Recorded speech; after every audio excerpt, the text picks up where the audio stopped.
இன்னைக்கு நம்ம miracle அனிமோட episode 10 தான் பார்க்க போறோம். நீங்க என்ன இதுக்கு முன்னாடி உள்ள எபிசோட்ஸ் எல்லாம் பார்க்கலனா, முதல்ல அந்த வீடியோவெல்லாம் பார்த்துட்டு வந்துருங்க. அப்பதான் இந்த எபிசோட் உங்களுக்கு புரியும். அந்த வீடியோஸோட லிங்க் மேல ஐ பட்டன்ல கீழ டிஸ்கிரிப்ஷன்ல இருக்கு. மறக்காம செக் பண்ணி பாருங்க. கண்டிப்பா உங்களுக்கு பிடிக்கும். அப்புறம் இந்த மெரிக்கல் அனிமே இல்ல இன்னும் 2 எபிசோட் மட்டும் தான் பேலன்ஸ் இருக்கு. அதனால இத முடிச்சிட்டு அடுத்து நம்ம எந்த அனிமே படம் இல்லனா சீரிஸ பத்தி பார்க்கலாம்னு கமெண்ட்ஸ்ல சொல்லுங்க. சரி இப்போ நம்ம எபிசோட் 10 க்குள்ள போகலாம். போன எபிசோட்ல பேய்ங்கள பார்க்குற பவருக்கு நம்ம மிக்கோ இவளோட ஃப்ரெண்ட்ஸான ஆனா யூலியா கூட சேர்ந்துக்கிட்டு இவங்க ஸ்கூலுக்கு பக்கத்துல இருக்க பேய் வீடு போர்க்காட்சிக்கு போய் அங்க உள்ள போலியான பேய்ங்க கூடவும் உண்மையான ஆவிங்க கூடவும் செம்மையா ஃபன் பண்ணிருப்பா. இப்போ இந்த எபிசோடோட ஸ்டார்டிங் சீன் நம்ம மீக்காவோட புது கிளாஸ் டீச்சர் தங்கியிருக்க அபார்ட்மெண்ட்ல இருந்து ஆரம்பிக்குது. தம்பி நேத்து ஆண்டி நம்ம வீட்ல ஆம பிரியாணியவும் மான் ஒரு கையும் சமைச்சப்பா. அதுல மிச்சம் இருந்ததை மிச்சம் பிடிச்சு உனக்காக கொண்டு வந்திருக்கேன். இந்தா இதை சந்தோஷமா சாப்பிடுன்னு இவர் பிளாட்டுக்கு பக்கத்து பிளாட்ல தங்கியிருக்க ஆண்டி ஒரு டப்பால சாப்பாடை போட்டு கொண்டு வந்து கொடுக்குறாங்க. இங்க பாத்தியா நம்ம ஏரியால இந்த காக்காங்களோட கூட்டம் நாளுக்கு நாள் அதிகமாயிட்டே போகுது. இதுக்கு என்ன காரணம்னு உனக்கு தெரியுமா? பொதுவா ஒரு தெருல நிறைய பூனைங்க இருக்கும். அந்த பூனையெல்லாம் குப்பையில போடுறதெல்லாம் பொறுக்கி தின்னுட்டு போயிருங்க. அதனால காக்காக்களுக்கு சாப்பிட ஒண்ணுமே கிடைக்காது. ஆனா நம்ம ஏரியால பூனைகளோட நடமாட்டங்கிறது ரொம்ப ரொம்ப கம்மியா இருக்கு. அதனாலதான் இங்க மட்டும் இவ்வளவு காக்காங்க கூட்டம் கூட்டமா குப்பையை பொறுக்கி தின்ட்டு போக வந்திருக்குங்கன்னு சொல்றாங்க. அப்புறம் தம்பி இன்னொரு முக்கியமான விஷயம், நம்ம ஏரியால இருக்க பார்க்ல எவனோ ஒருத்தன் திரும்பவும் இன்னொரு பூனையை கொடூரமா கொண்டு போட்டுட்டு போயிட்டானான்னு இவங்க சொன்னதும் இவ்வளவு நேரம் நார்மலா இருந்த இவரோட மூஞ்சி ஒரு மாதிரி ஆகிருது. ரைட்டு விட்டா இந்த பொம்பளை எங்கேயே நின்று சம்மந்தம் இல்லாம நாள் பூரா கண்டதையும் பேசிக்கிட்டு இருப்பா. அதனால முதல்ல இவங்க இருந்து அனுப்பி விடன்னு எனக்கு சாப்பாடு கொண்டு வந்து கொடுத்ததுக்கு ரொம்பவே தேங்க்ஸ். நான் இதையெல்லாம் சாப்பிட்டு முடிச்சுட்டு அப்புறமா இந்த டப்பாவை கழுவி கிளீனா அவங்க வீட்டுக்கு கொண்டு வந்து கொடுத்துறேன்னு சொல்லிட்டு கதவை மூட பார்க்க, என்ன தம்பி உனக்கு கையில ஏதோ அடிபட்டுருச்சா என்ன? அங்க பாரு கையெல்லாம் ஒரே ரத்தமா இருக்கு. அது உடஞ்ச கண்ணாடி கிளாஸ் ஒண்ணு என்னோட கையை கிழிச்சிருச்சு. அதனாலதான் இப்படி ரத்தம் வருது. வேற எதுவும் பிரச்சனை எல்லாம் இல்ல.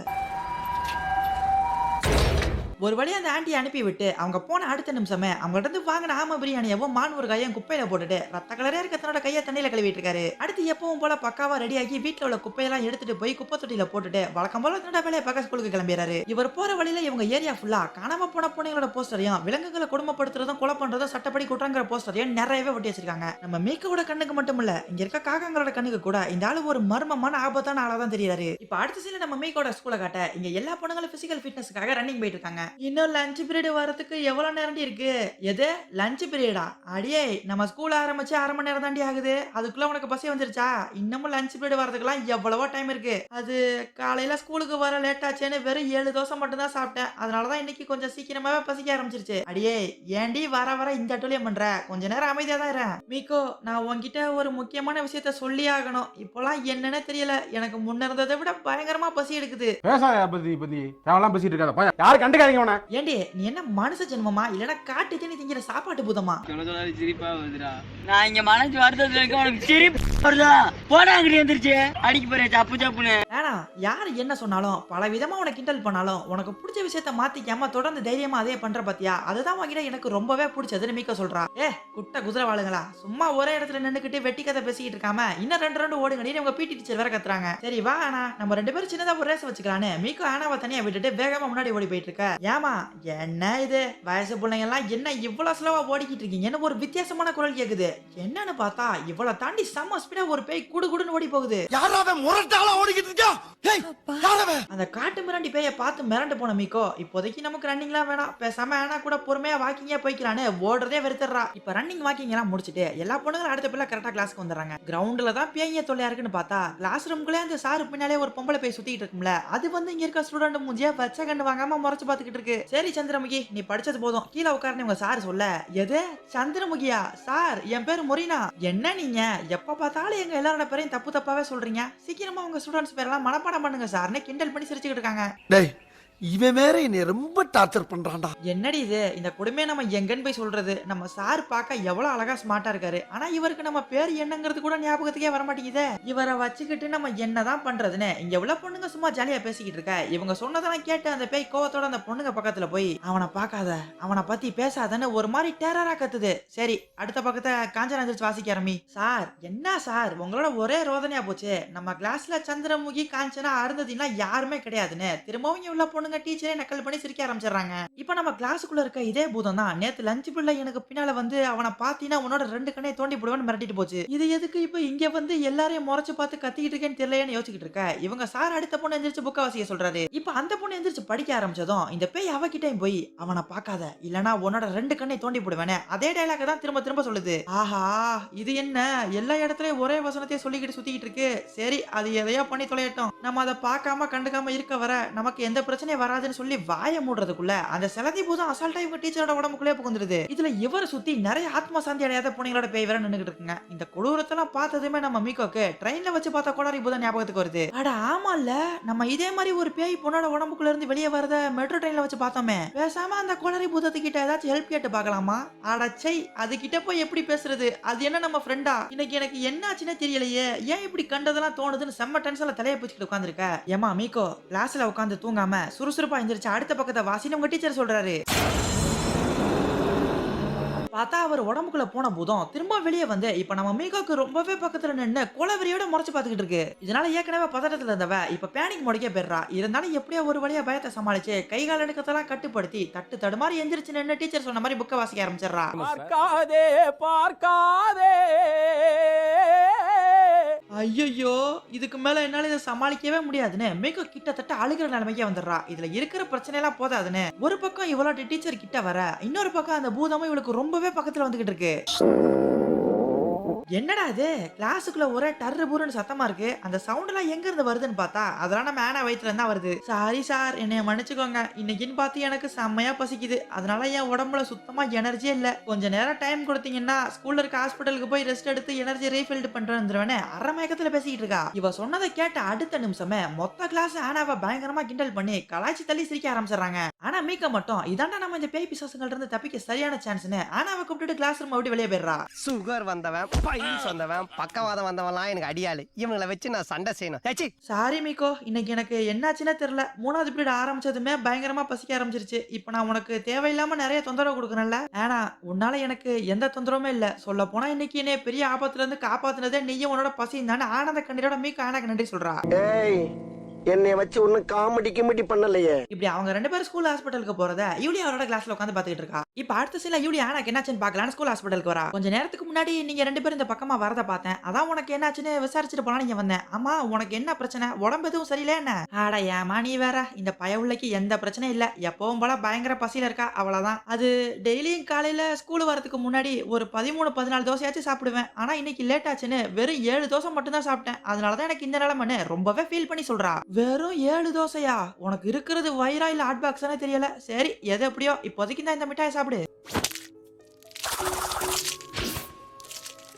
இப்ப யூலியா கொடுத்த சாக்லேட்டை வாங்கி சாப்பிட்டதுமே ஆனாவோட லைஃப் ஆரா முன்ன இருந்த மாதிரியே பவர்ஃபுல்லா மாறிடுது. காலையிலேயே நான் பண்ண சேட்டையால இந்நேரங்க கிளாஸ் டீச்சர் என்னைய சரியான அறவே கடுன்னு நினைச்சிருப்பார்ல. ஓ, உங்க புது கிளாஸ் டீச்சரை பத்தி சொல்றியா? எனக்கு தெரிஞ்ச வர அந்தால சுத்தி இருக்க பூனைகளோட ஆவிதான் உன்னோட ஆற சக்தியை ஃபுல்லா உறிஞ்சிருக்கணும். அதனாலதான் நீ இவ்வளவு வீக் ஆகிட்டேன்னு பொசுக்குன்னு யோசிக்காம ஆனா கிட்ட எல்லாத்தையும் வளரிடுறா. இவனை கொன்னுடலாமா?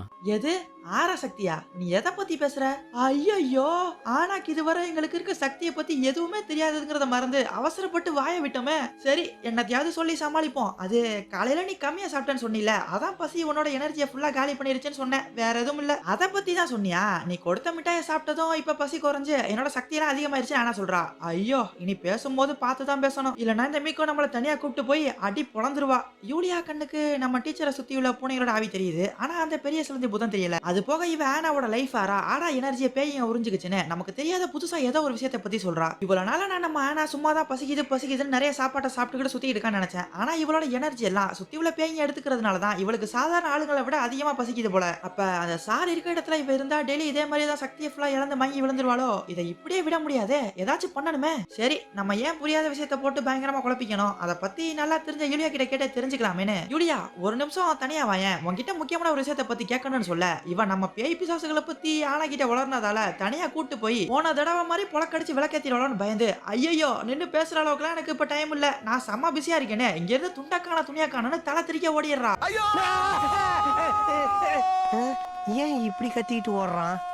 செட்டி உள்ள கட்டெரும்பு போய் கடிச்சு வச்சிருச்சா? அடுத்த ஸ்கூல் முடிஞ்சதும் ஆனாவும் மீக்கும் வழக்கமா போற பார்க்குக்கு வந்திருக்காங்க. கடைசியா நம்ம யூலியாவை ஹாஸ்பிட்டல்ல வச்சு பார்த்தது. அதுக்கப்புறம் அவ எங்க போனா என்னாச்சுன்னே தெரியலையேன்னு யோசிச்சுட்டு இருக்க. மீக்கோ, இந்த இடத்த பாத்தியா? எவ்வளவு அழகா அமைதியா இருக்குல்ல நானா சொல்றா. ஆனா நம்ம மீக்கோ கண்ணுக்கு இந்த இடம் அழகாவோ இல்ல அமைதியாவோ தெரியல. அதுக்கு பதிலா சுத்தி உள்ள அசிங்க முடிச்ச பேய் தான் தெரியுது. ஆனா எப்ப பார்த்தாலும் ஏதாச்சும் சாப்பிட்டுக்கிட்டே தான் இருக்கா. நான் கூட முதல்ல இவள சரியான சாப்பாட்டுறாம தான் நினைச்சேன். ஆனா இப்பதான் தெரியுது இவ அதிகமா சாப்பிட நம்மள சுத்தி உள்ள பேய்களும் இவளோட ஆறா எனர்ஜி தான் காரணம்னு. இதுக்கு முன்னாடி நம்ம கண்ணுக்கு தெரியற பேய்களெல்லாம் கண்டுக்காம இருந்தாலே போதும், எல்லா பிரச்சனை சரியாயின்னு நினைச்சுக்கிட்டு இருந்தேன். ஆனா அந்த ஆவிகளால ஆனாக்கு ஆபத்து வருதுன்னு தெரிஞ்சதுக்கு அப்புறம் எப்படி எதையும் கண்டுக்காம இருக்குது? கண்டிப்பா ஏதாச்சும் பண்ணி ஆகணும்னு ஃபீல் பண்ணிட்டு இருக்க. அந்த பயவுல எதை பத்தியுமே கவலைப்படாம ஜாலியா ஆட்டாக் சாப்பிட்டுக்கிட்டு பார்க்ல உள்ள குழந்தைகளை பார்த்து சிரிச்சு விளையாடிட்டு இருக்கா. மீகோ ஒரு மாதிரி சோகமா இருக்கத பார்த்ததுமே, என்ன மீகோ இன்னைக்கு ஒரு மாதிரி டல்லா இருக்க, உனக்கு எதுவும் பிரச்சனையா என்னன்னு ஆனா கேக்குறா. அடி பாவி, உன்னைய சுத்தி நூத்துக்கணக்கான பிரச்சனைகளை வச்சுக்கிட்டு எனக்கு எதுவும் பிரச்சனை இருக்கான்னு கேக்குற. அம்மா தாயே, எனக்கு எந்த பிரச்சனையும் இல்ல, உனக்கு தான் பாடாய்படுத்தும் தீரா பசிங்கிற வியாதி இருக்குன்னு நக்கல் பண்றா.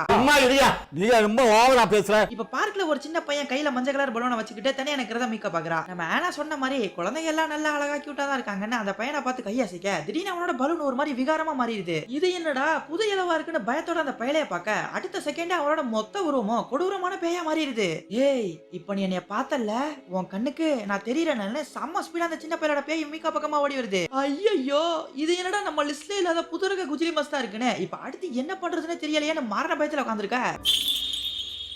இப்ப திடீர்னு இந்த இடத்துக்கு 7வது எபிசோட்ல நம்ம மீகாவை டனலுக்குள்ள வச்சு 2 மலைக்கோயில் தேவதைங்க சங்கிலி பூதத்துக்கிட்ட இருந்து காப்பாத்தி விட்டுருப்பாங்கல்ல, அவங்க வந்து இந்த சின்ன பையன் பையோட சண்டை போடுறாங்க. அவங்கள்ட்ட வாங்கின அடியிலேயே இந்த பையோட 2 கையை பிஞ்சு காத்தோட காத்தா கலந்துருது. தக்காளி ஒரே அடியில சாக நாயனா குழந்தையா, பவர்ஃபுல்லான கோளாறுடான்னு போன வேகத்துல திரும்ப வந்து 2 தேவதைகளை ஒன்ன தலையிலே மிச்சு கொண்டுறான். ரைட்டு, ஒரு விக்கெட் அவுட். அப்படியே அடுத்த தேவதையை கொண்டுட்டு நம்ம வேலையை இடைஞ்சல் இல்லாம பண்ணலாம்னு நிமிர்ந்து பார்க்க, ஆமாண்டா, நீ எங்களை ஒவ்வொருத்தரா கொல்லுவ, அதை நாங்க சும்மா நின்று வேடிக்கை பார்த்துக்கிட்டு இருப்போமானு இங்க இருக்க தேவதை அந்த பேய தலையிலே ஓங்கி அடிச்சு ஒரே அடியில துடிக்க கொண்டுருது. இப்ப வந்த வேலை முடிஞ்சதும் அந்த தேவதை நம்ம மீகோவை பார்த்து 2 விரலை காட்டி இது 2வது தடவை சொல்லிட்டு இங்க இருந்து மறைஞ்சு போயிருது. இப்பதான் மீகோக்கு அந்த தேவதைங்க ஒவ்வொரு தடவை இவளை காப்பாத்தும் போதும் ஏன் முதல் தடவை 2வது தடவைன்னு சொல்லிட்டு 1 2 நம்பரை காட்டிட்டு போறாங்கன்னு புரியுது. அதாவது 6வது எபிசோட்ல மீகோவை ஆனாவும் அந்த பழங்கால ஜாப்பனீஸ் போய் அழிக்க ஒரு மலை கோயிலுக்கு போயிருப்பாங்க. அங்க மீகோக்கு பின்னால மலை கோயில இருக்க 3 தேவதைங்க வந்து தெய்வீக மொழியில ஏதோ பேசிட்டு நல்லா ஞாபகம் வச்சுக்கோங்க 3 தடவை சொல்லிட்டு மறைஞ்சிருப்பாங்க. அப்ப அவங்க எதை பத்தி பேசுறாங்க, அது என்ன 3 தடவை மீகோக்கு ஒண்ணுமே புரிஞ்சிருக்காது. அதுக்கப்புறம் இவ ஃப்ரெண்ட்ஸ் கூட சேர்ந்து ஒரு சபிக்கப்பட்ட பேய்ட்ட நாளுக்குள்ள போய் அங்க இருக்க சங்கிலி பூதத்துக்கிட்ட மாட்டிக்கிட்டப்ப அந்த தேவதைங்க தான் வந்து இவளை காப்பாத்திட்டு இதுதான் முதல் தடவைன்னு சொல்லியிருப்பாங்க. அதே மாதிரி தான் இப்ப வந்து ஏஞ்சலும் இது 2வது தடவை சொல்லிட்டு போகுது. அப்படின்னா அந்த 3 தடவைங்கிறதுக்கான அர்த்தம் அந்த 2 தேவதைகளும் இவள 3 தடவை ஆபத்தான பேய்ங்க கிட்ட மாட்டிக்கும் போதெல்லாம் கரெக்டான டைம்ல வந்து காப்பாத்துவாங்கிறது தான். நம்மள ஏற்கனவே அவங்க 2 தடவை காப்பாத்திட்டாங்க, அப்படின்னா இன்னும் ஒரே ஒரு தடவை மட்டும் தான் மிச்சம் இருக்கு. அதனால இனிமே நம்ம ரொம்பவே கேர்ஃபுல்லா இருக்கணும்னு கதை கிளங்கி போய் உட்கார்ந்துட்டு இருக்கா. இந்த இடத்துல எபிசோட் 10 முடியுது. இன்னைக்கு நம்ம பார்த்த பேய்கள் எது உங்களுக்கு ரொம்பவே இன்ட்ரெஸ்டிங்கா இருந்துச்சுங்கறத கமெண்ட்ல சொல்லுங்க. வீடியோ பிடிச்சிருந்தா லைக் பண்ணிருங்க. இப்போ நம்ம பார்த்த பேய்கள் எல்லாம் விட இன்னும் விசித்திரமான வினோதமான பல பேய்கள் எல்லாம் எபிசோட் 11ல வர போகுதுங்க. அதனால நீங்க என்ன நம்ம சேனலை சப்ஸ்கிரைப் பண்ணலாம், மறக்காம சப்ஸ்கிரைப் பண்ணிக்கோங்க. அப்புறம் இந்த அனிமேல இன்னும் 2 எபிசோட் மட்டும் தான் பேலன்ஸ் இருக்கு. இத முடிச்சிட்டு அடுத்து நம்ம எந்த படம் அனிமே என்ன சீரிஸை பத்தி பார்க்கலாங்கிறத கமெண்ட்ஸ்ல சொல்லுங்க. நான் உங்களை அடுத்த வாரம் அடுத்த வீடியோல மீட் பண்றேன்.